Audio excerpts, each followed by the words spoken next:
आ रही है। पर सबसे बड़ी बात अगर इसमें आपके सवाल का जवाब है तो वो है जिस दिन सैनी समाज माता सावित्रीबाई फूले या फूले दंपत्ति दोनों के बारे में जान जाएगा, उस दिन इस देश के अंदर बिल्कुल समय नहीं लगेगा। 4-5 साल में ही मात्र इस देश में सावित्रीबाई फूले के बारे में घर घर लोग जान जाएंगे, क्योंकि जिनके घर की वो बेटी थी वो घर के लोग ही नहीं जानते कि सावित्रीबाई फूले क्या थी। अपने घर की बेटी की ताकत को नहीं पहचानते, उनके किए हुए कामों के बारे में नहीं जानते, उनके किए हुए कामों को सम्मान नहीं देना चाहते। तो ये सैनी समाज की जो अज्ञानता है, इसकी वजह से जो ये माता सावित्रीबाई फूले का सम्मान है वो रुका हुआ है। और माता सावित्रीबाई फूले को इस देश में भारत रत्न से भी सम्मानित किया जाएगा।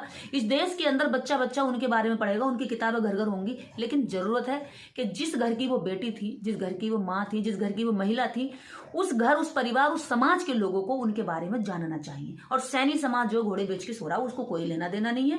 वो अज्ञानता में, वो तो बस एक धार्मिक नारे के पीछे दौड़ रहा है। उसको ये नहीं पता कि मेरे समाज में कितनी बड़ी बड़ी क्रांतिकारी महिलाएं जन्म ली हैं, और इस देश के अंदर सबसे जिसको राष्ट्र माता का दर्जा देते हैं हम लोग, वो उनके बारे में मतलब बिल्कुल नहीं जानता। हम उसको जगा रहे हैं। अब ओबीसी की भी कुछ जातियां जागरूक हो रही हैं, एससी तो लगभग पूरी तरीके से जंग लड़ रहा, आगे है, पिट भी रहा, कुर्बानियां भी दे रहा, लाठी भी खा रहा, मुकदमे भी झेल रहा, फिर भी इनको जगाने का प्रयास कर रहा है। तो सैनी समाज जिस दिन जाग जाएगा, उस दिन माता सावित्रीबाई फूले के किए हुए कामों को छुपाने की कोई भी जो साजिश है वो सफल नहीं हो पाएगी फिर, क्योंकि वो अपने घर की बेटी की सम्मान करेगा, उसके बारे में बताएगा तो लोग जानेंगे।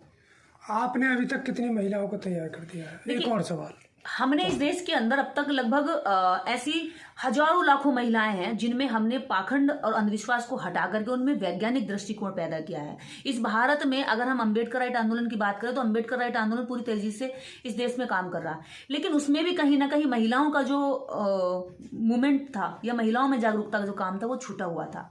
और 2011 के करीब मैंने यही जाना कि महिलाओं में जब तक मूवमेंट नहीं जाएगा, कोई विचार नहीं जाएगा, अगर हमें सांस्कृतिक